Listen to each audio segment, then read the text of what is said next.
Hello YouTube and welcome back to another Dare to Game video. Today we're playing the Sons of the Forest, so basically the Forest 2 Electric Boogaloo, you know, the new Forest game. The sequel to the 2014 horror, adventure, open world, action, crafting, survival, blah blah blah. You know, lots of stuff to describe the game, but it was pretty popular. I liked it, played it on the channel, streamed it a couple times, and you know, just in general played it a lot. And so I was pretty excited when the sequel was announced, you know, in like 2015, and now it has actually finally come out. So it's on Steam in early access, so if you want to get your hands on Sons of the Forest, you actually can do it now. I know we were all expecting another delay, but it didn't happen. They finally actually released it, at least in early access. So with all that being said, this is a first impressions review. I'm going to be, I've played it for about 40 hours at the time of making this video, so I've experienced quite a bit. I've completed the story. I've actually already gotten all of the achievements on Steam for it. At the moment, it's not what you'd call a huge game. Now that being said, much like the Forest, you can kind of play it forever because the world never becomes any safer. You know, the island is inhabited by mutants and cannibals and companions. Only two companions, but so the island will always remain dangerous to you. You always have to manage your food and water, comfortability, you know, warmth, all that sort of stuff. And obviously a big part of the game, because they developed on it even further from the Forest, is the crafting. So you can see I've crafted a pretty elaborate home base here. And it gets even better, but we'll talk about that in later videos. But there's a lot to do in the game. It doesn't hold your hand if you like open world survival crafting games that don't explain everything ad nauseum and make it so, you know, there's no mystery exploration or anything that feels like you kind of stumbled across it or you earned it yourself. The Forest is not like that. It does not hold your hand. It drops you into the world. It doesn't really tell you what to do at all. Like there's a couple tutorials right away at the beginning where it'll explain like, oh, you have to eat things and you have to drink, and if you cut down trees you can build things with them, and you know, stuff like that. But after that, that's it. I mean, you start with a GPS and you don't even have an overworld map, or at least I haven't figured out how to use one. You just have your GPS, and when you open up you'll see like some blips in the distance and stuff like that, but it doesn't say go here to get this, or you have to go collect all 3 of these things and then you'll be able to proceed. There's nothing like that. So it just feels like you're dropped in the middle of the ocean and it's either sink or swim. And I really like that about a game, especially survival crafting, and I think the Forest, Sons of the Forest does that really well. So that's the type of game this is. As far as gameplay goes, it's mostly pretty good. Obviously, if you played the Forest, you'll have a really good feel for what it is, because it is not super different from the first game. You can harvest materials, craft basic weapons, but you can also find better stuff scattered around the map.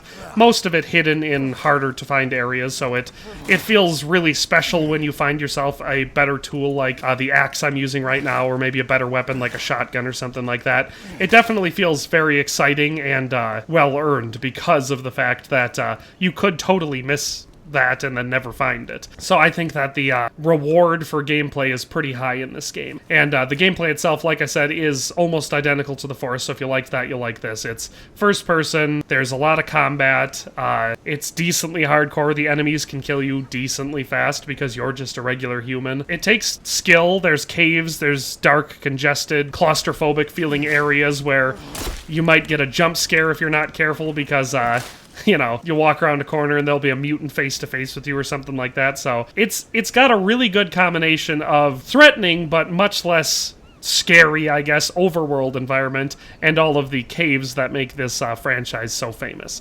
So I don't know what more I can say about gameplay that I haven't said right there, but I think that's a decently accurate description. As far as how it plays, it is early access, so you will notice it's not perfectly polished. It plays decently well, especially, you know, right getting into it. But like I said, this is a playthrough where I'm on like day 70, day 70, and I've been in it for a while. I've done a lot of stuff. I've cut down a lot of trees. I've built a lot of structures around the map, all that sort of stuff. So it doesn't seem to be as smooth. You know, every once in a while you'll get some stuttering. Hopefully that's the type of stuff that they'll be patching out. Since it's an early access title, everything I'm saying here comes with caveats. Depending on your system specs, it might not play as well as it does for me, but for me, it actually plays pretty dang well.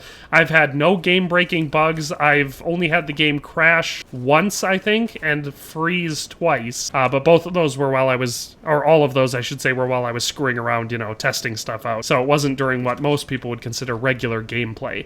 But the game is pretty stable as it sells. Take that with a grain of salt, as I always recommend with all early access titles, but it's pretty stable. The graphics are obviously pretty dang good. I mean, you can see them looking here. It's pretty beautiful. Obviously, it's not the highest graphical fidelity. You can see the trees from a distance look a little polygonal, but up close, most of the textures look pretty dang good. There's quite a few little animals running around, so the world never really feels empty. There's a lot of creative building, far more than the first game, because you have your set structures. If you go into your build guide, you can do set structures where it'll build like a little ghost frame, and then you just fill it in with materials. But there's also, if you just cut logs or whatever, you can bring them and set them down and build totally custom structures, like I have with good chunks of my home base there. So there's a lot of freedom in this game. It's got a lot of what people like, a lot of exploration, open world, claustrophobic, scary stuff, potentially, you know. The nights are definitely a little nerve-wracking, so you might want to sleep your way through those. Resources are limited.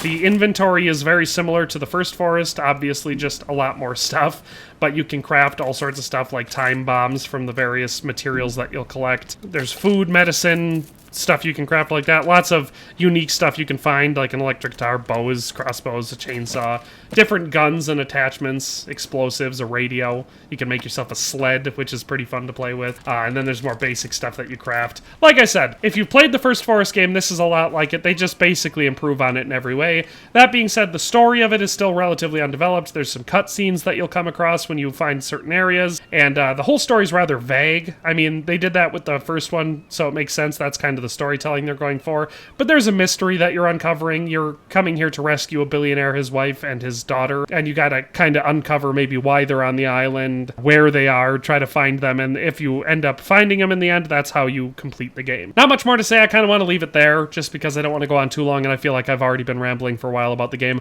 Honestly, I like it. If you like survival crafting games or horror games or stuff like that, I think it's worth playing, and especially if you liked the first one, or if you like games like Green Hell, then it's going to satisfy that same type of game. So that's my recommendation. The game as it is early access, and so on principle, sometimes I am against early access, so I could understand not wanting to buy it if you feel that same way, or if you're not into survival crafting or horror games, or if you've never played The Forest or Green Hell, then I wouldn't recommend it. But honestly, if you fall into any of those categories in a positive way, then I do think it's worth buying, especially because it's only like, I think 20 bucks or maybe 30 bucks right now, so it's not crazy expensive anyway. So yeah, I recommend it. I've been having a lot of fun with it. I've, like I said, already played for about 40 hours at this point, and still plan to play a lot more and see a lot more of what we can do.